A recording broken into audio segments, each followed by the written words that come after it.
Assalamualaikum warahmatullahi wabarakatuh. Halo teman-teman, kembali lagi dengan saya Rahma Sarita di podcast Hari Umrah.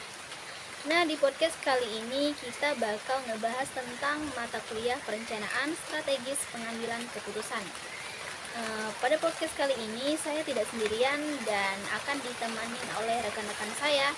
Yang pertama ada Subari dan adanya Indri dan juga Nabila. Hai teman-teman, apa kabar? Halo juga Rahma. Ya alhamdulillah baik. Halo juga Rahma. Alhamdulillah, kalau aku sendiri baik.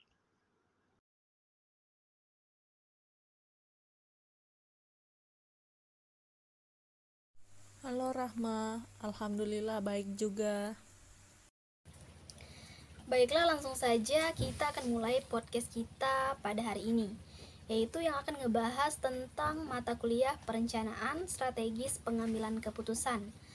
Mata kuliah ini menjadi salah satu mata kuliah peminatan di HI, yang dimana mata kuliah ini menjelaskan tentang perencanaan ataupun tindakan-tindakan yang harus diambil untuk kedepannya, dan juga membahas strategi-strategi dalam mengambil keputusan. Nah, di sini saya akan bertanya kepada teman-teman, apa sih menurut pendapat teman-teman mengenai mata kuliah ini dan relevansinya terhadap HI? Menurut saya, Kita mulai MK dulu dari perencanaan pendapat strategis dan Subari. pengambilan keputusan sangat diperlukan di HI.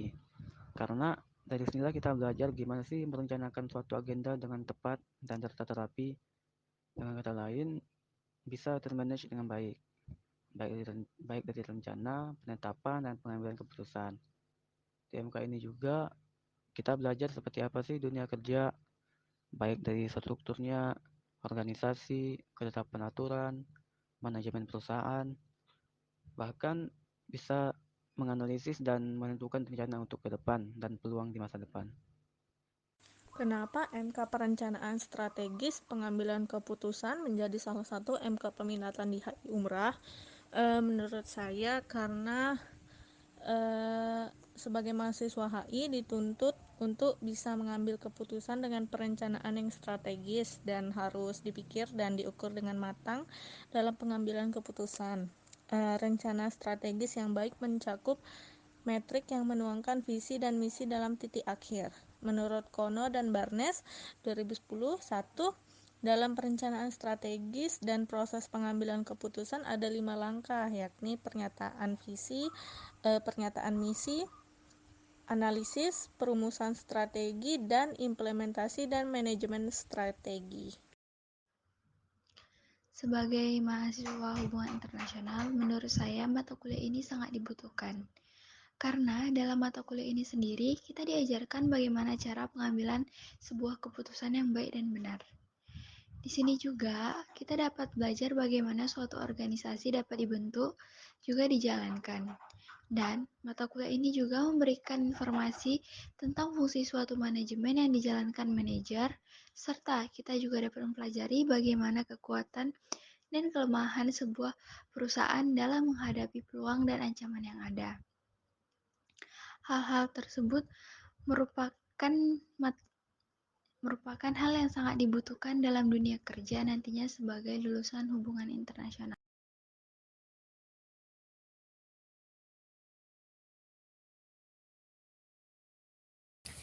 Baiklah, selanjutnya kita akan bahas tentang manajemen. Pasti udah tahu dong apa sih manajemen itu dan apa aja prinsip dan fungsi dari manajemen itu sendiri.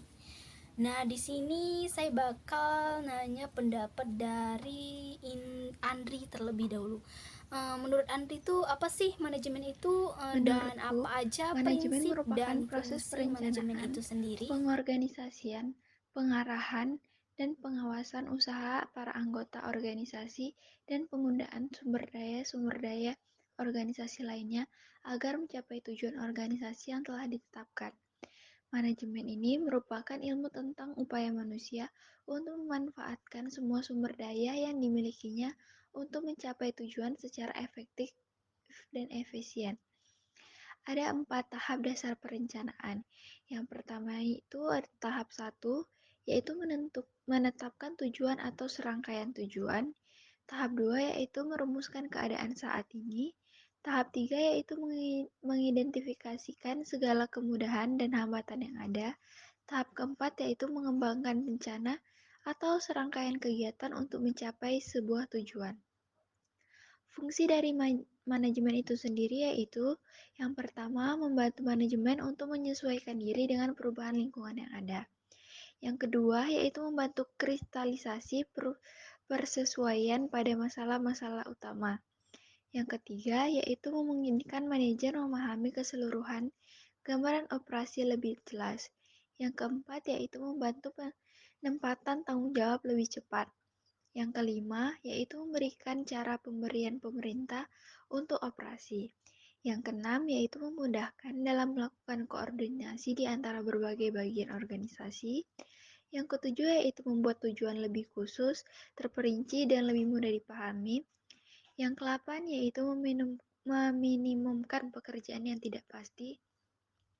Yang kesembilan yaitu menghemat waktu, usaha, dan dana. Kalau menurut teman-teman sendiri gimana? Menurut saya, manajemen itu sesuatu hal yang berfungsi sebagai pengatur, yang membuat rencana, penyusunan sesuatu hal agar tertata dengan baik dan rapi.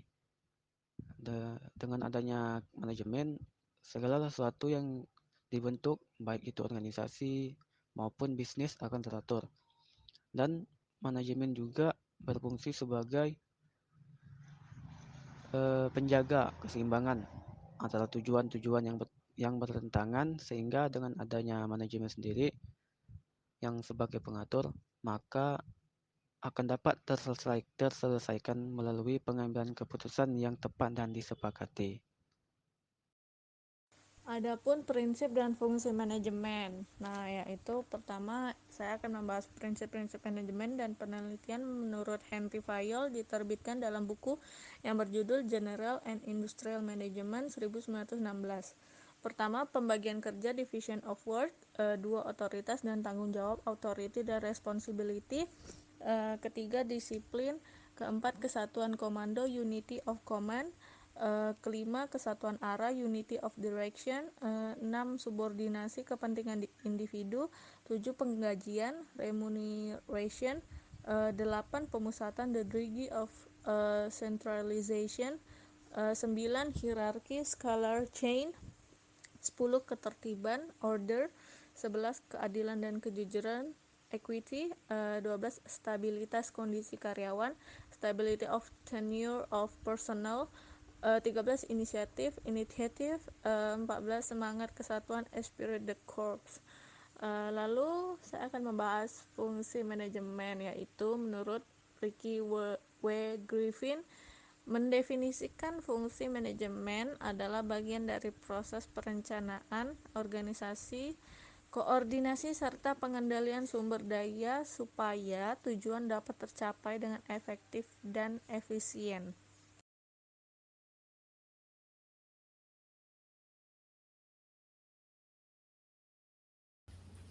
Menurut pendapat saya, manajemen itu merupakan suatu tindakan ataupun seni mengelola. Manajemen juga bisa kita artikan sebagai suatu seni ataupun untuk mengarahkan orang lain agar dapat tercapainya suatu tujuan dalam berorganisasi. Nah, fungsi manajemen itu sendiri ada perencanaan seperti penentuan arah dan merancang strategi. Selanjutnya ada pengorganisasian. Nah, pengorganisasian ini adalah fungsi dari manajer untuk menata struktur pekerjaan masing-masing orang. Dan fungsi selanjutnya ada pelaksanaan. Dan yang terakhir adanya pengawasan. Pengawasan itu sendiri adalah fungsi manajemen yang bertujuan untuk melakukan pengamatan ataupun menilai kinerja guna meningkatkan performa organisasi untuk mencapai suatu tujuan. Baiklah, dari podcast kita hari ini dapat disimpulkan bahwa manajemen itu dapat diartikan sebagai sebuah tindakan atau seni mengelola. Secara lebih lengkapnya, manajemen itu sendiri juga dapat diartikan sebagai suatu seni untuk mengelola atau mengarahkan orang lain agar dapat mencapai tujuan utama organisasi ataupun perusahaan, yaitu melalui proses seperti perencanaan atau planning, pengorganisasian, pelaksanaan, dan mengelola atau kontrol. Baiklah teman-teman, sampai di sini dulu podcast kita hari ini. Terima kasih saya ucapkan kepada teman-teman yang udah hadir dan bergabung. Dan sampai jumpa di podcast selanjutnya. Assalamualaikum warahmatullahi wabarakatuh. And her boo is not in her. She's a